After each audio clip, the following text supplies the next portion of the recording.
ಈ ವಿಶೇಷತೆ ಏನಂದ್ರೆ ಇಲ್ಲಿ ಒಂದು ಅದ್ಭುತವಾದ ಜಲಪಾತ ಇದೆ. ಈ ಜಲಪಾತ ನೋಡೋದಕ್ಕೆ ತುಂಬಾನೇ ಲಕ್ಷಾಂತರ ಜನರು ಇಲ್ಲಿ ಬರ್ತಾ ಇರ್ತಾರೆ. ಏನ್ ಸಖದ ಬೋರ್ಗ್ ಹರಿತದೆ. ಈ ಜಲಪಾತ ನೋಡೋದಕ್ಕೆ ಯಾವುದೇ ಚಾರ್ಜಸ್ ಇಲ್ಲ, ಡೈರೆಕ್ಟ್ ಆಗಿ ಹೋಗ್ಬೋದು, ಫ್ರೀ ಇರುತ್ತೆ. ಮೈಸೂರಿಂದ ಬರೀ 55 ಕಿಲೋಮೀಟರ್ ಅಷ್ಟೇನೆ. ನಮಸ್ಕಾರ ಸ್ನೇಹಿತರೆ, ಎಲ್ಲ ಹೇಗಿದ್ದೀರಾ?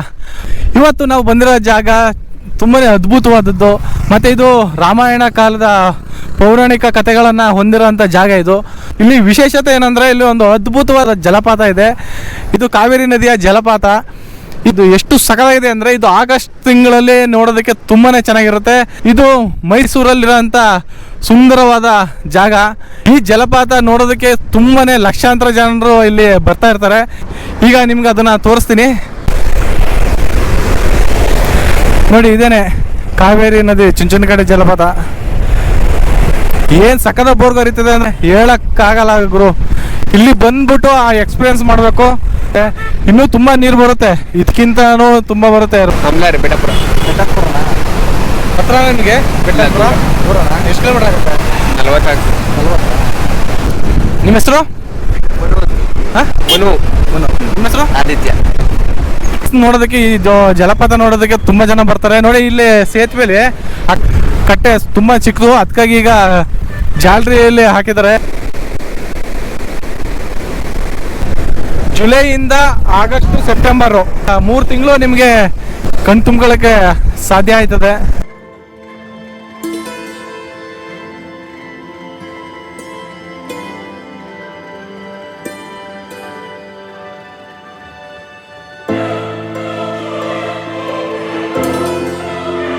ಈ ಜಲಪಾತ ನೋಡೋದಕ್ಕೆ ಯಾವುದೇ ಚಾರ್ಜಸ್ ಇಲ್ಲ, ಡೈರೆಕ್ಟಾಗಿ ಹೋಗ್ಬೋದು, ಫ್ರೀ ಇರುತ್ತೆ.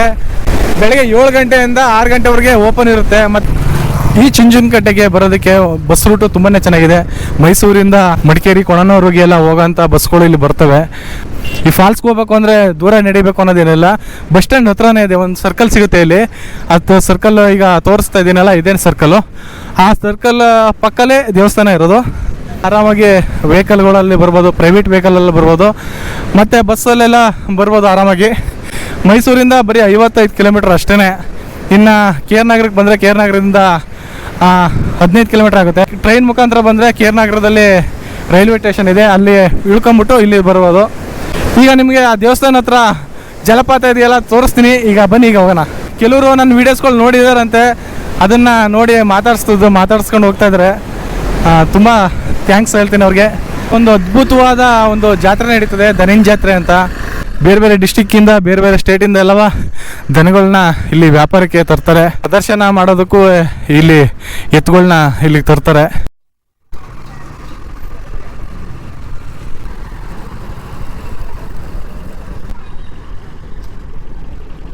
ಇದೇ ನೋಡಿ ದೇವಸ್ಥಾನಕ್ಕೆ ದಾರಿ.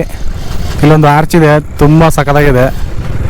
ಈ ದಾರಿ ಮುಖಾಂತರನೇ ಒಳಗಡೆ ಹೋಗ್ಬೇಕು ಫಾಲ್ಸ್ಗೆ. ಇಲ್ಲಿ ಪುರಿ ಕಡಲೆ ಅಂಗಡಿ ಫೇಮಸ್ ಇಲ್ಲಿ, ಯಾಕಂದರೆ ಜಾತ್ರೆಯಲ್ಲಿ ನಡೀತದಲ್ಲ, ಅದರಿಂದ ತುಂಬಾ ಫೇಮಸ್ ಇಲ್ಲಿ. ಸಂಡೇ ಆಗಿರೋದ್ರಿಂದ ಎಷ್ಟು ಜನ ಇದ್ದಾವೆ ನೋಡಿ, ಕಾರ್ಗಳು, ವೆಹಿಕಲ್ಗಳು ಎಲ್ಲ ಇದ್ದಾವೆ. ಇಲ್ಲಿಗೆ ನೀವು ಸಂಡೇ ಬಂದರೆ ನಿಮಗೆ ತುಂಬಾ ಜನ ನೋಡ್ಬೋದು ಇಲ್ಲಿ.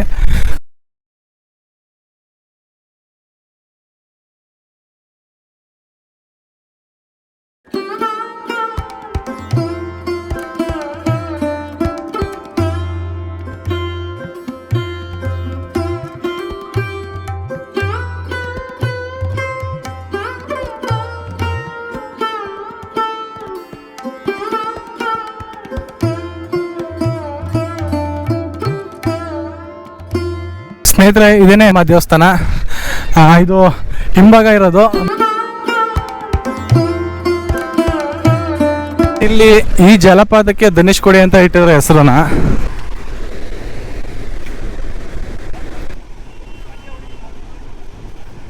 ನೋಡಕ್ ಬಂದಿರೋ ಜಲಪಾತ ಇದೇನೆ ನೋಡಿ.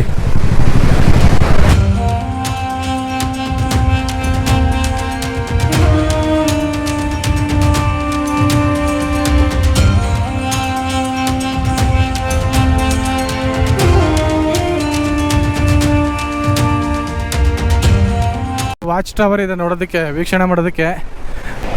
ಇನ್ನೂ ತುಂಬ ನೀರು ಬರುತ್ತೆ. ಇವಾಗ ಒಂದು 3 ದಿನ ಆಯಿತು ಅಷ್ಟೇ ನೀರು ಬರೋಕ್ಕೆ ಶುರುವಾಗಿದೆ.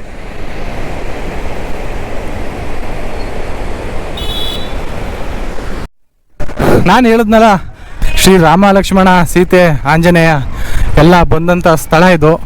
ಅದಕ್ಕೆ ಆಂಜನೇಯನ ವಿಗ್ರಹನೂ ಸಹ ಇದೆ, ಅದನ್ನು ತೋರಿಸ್ತೀನಿ ನೋಡಿ. ಇದೇನೆ ಶ್ರೀ ರಾಮದೇವರ ದೇವಸ್ಥಾನ.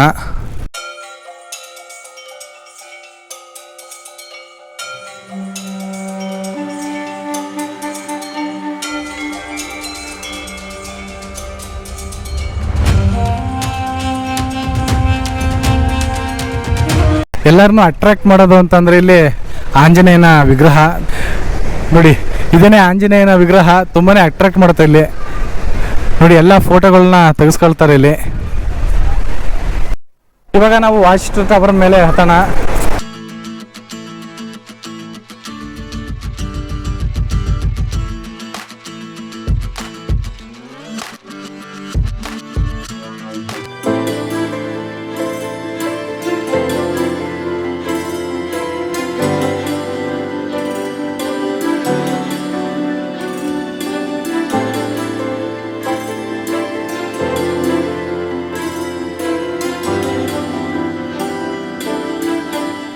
ಟವರ್ ಮುಖಾಂತರ ಈ ಜಾಗನ ನೋಡೋದಕ್ಕೆ ತುಂಬಾ ಇಷ್ಟ ಆಗುತ್ತೆ.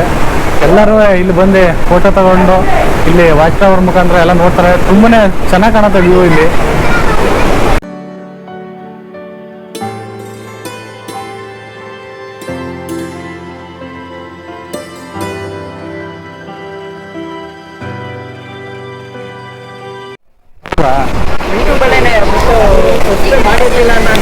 ಹೆಸರು ಸಾಗರ್ ಅಂತ. ಸಾಗರ್ ಯಾವುದು?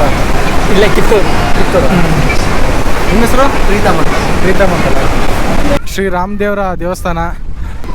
ಮಹಾರಾಜರು ಶ್ರೀ ಕೃಷ್ಣರಾಜ ಒಡೆಯರ್ ಅವರು ಕಟ್ಸಿರೋದು, ಇದು ಜೀರ್ಣೋದ್ಧಾರ ಮಾಡಿರೋದು. ಕರೆಕ್ಟಾಗಿರೋದಲ್ವಾ, ಒಂದು ಸ್ವಲ್ಪ ಕಡಿಮೆನೇ ಜನ ಇದ್ದಾರೆ ಇಲ್ಲಿ. ಕಾಲಿಡೋಕ್ಕಾಗಲ್ಲ, ಅಷ್ಟು ಜನ ಬರ್ತಾರೆ ಇಲ್ಲಿ. ವೀಕ್ ಡೇಸಲ್ಲೂ ಸಹ ತುಂಬ ಜನ ಬರ್ತಾರೆ ಇಲ್ಲಿ.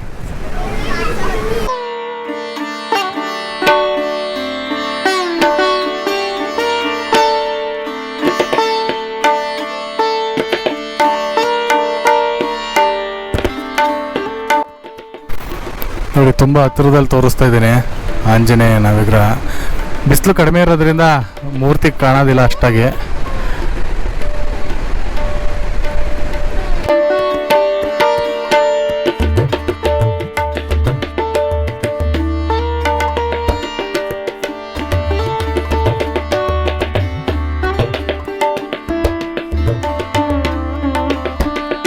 ಇವಾಗ ಕೆಳಭಾಗದಲ್ಲಿ ಒಂದು ನದಿ ಹತ್ರನೇ ಹೋಗ್ಬೋದು, ಆ ಜಾಗಕ್ಕೆ ಕರ್ಕೊಂಡು ಹೋಗ್ತೀನಿ. ಅಲ್ಲಿ ತುಂಬಾನೇ ಸುಳಿ ಜಾಸ್ತಿ ಅಂತೆ, ಅಲ್ಲಿ ಯಾರನ್ನೂ ಇಳಿಯಂಗಿಲ್ಲ. ಅಲ್ಲಿ ಸೀತೆ ಸ್ನಾನ ಮಾಡಿದ ಜಾಗ ಇದು.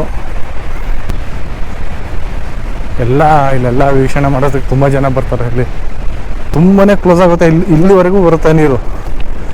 ಅವಾಗಂತೂ ಸಕ್ಕತ್ತಾಗಿರುತ್ತೆ.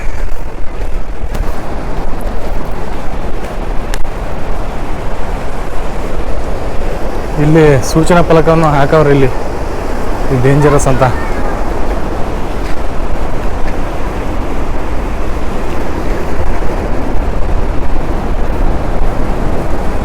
ನೋಡಿ, ಇದೆ ಸೀತೆ ಸ್ನಾನ ಮಾಡಿದ ಜಾಗ ಇದು. ಇಲ್ಲೇ ಸುಳಿ ಜಾಸ್ತಿ ಇರೋದು. ಇಲ್ಲಿ ಏನಾರು ಹೋದರೆ ಅವನು ಅಲ್ಲಿಗೆ ಕೊನೆ. ತುಂಬಾ ಬಂಡೆಗಳಿದ್ದಾವೆ, ಕಲ್ಲುಗಳಿದ್ದಾವೆ. ಅದಕ್ಕೆ ಇಲ್ಲಿ ಯಾರೂ ಅಲೋ ಮಾಡೋದಿಲ್ಲ, ಅದಕ್ಕೆ ಗೇಟ್ ಕ್ಲೋಸ್ ಮಾಡಿದ್ದಾರೆ ಇಲ್ಲಿ.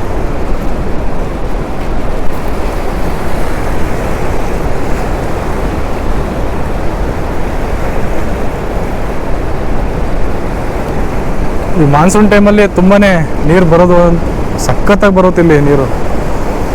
ಈ ಜಾಗಕ್ಕೆ ಇಲ್ಲಿ ಸೀತಾಮಾತೆ ಬಂದಿದ್ದಂಥ ಜಾಗ ಇದು.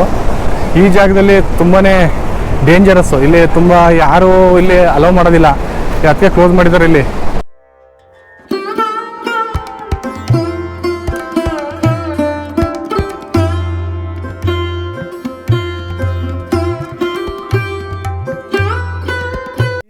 ತುಂಬಾ ಸುಂದರವಾಗಿದೆ ಪ್ಲೇಸ್ಗಳು.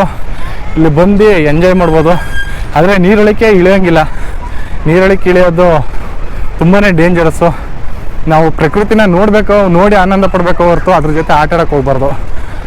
ಅದು ಹೇಳ್ತಾ ನೆಕ್ಸ್ಟ್ ವಿಡಿಯೋದಲ್ಲಿ ಸಿಗ್ತೀನಿ. ಎಲ್ಲರಿಗೂ ಟೇಕ್ ಕೇರ್, ಬಾಯ್ ಬಾಯ್, ಧನ್ಯವಾದಗಳು.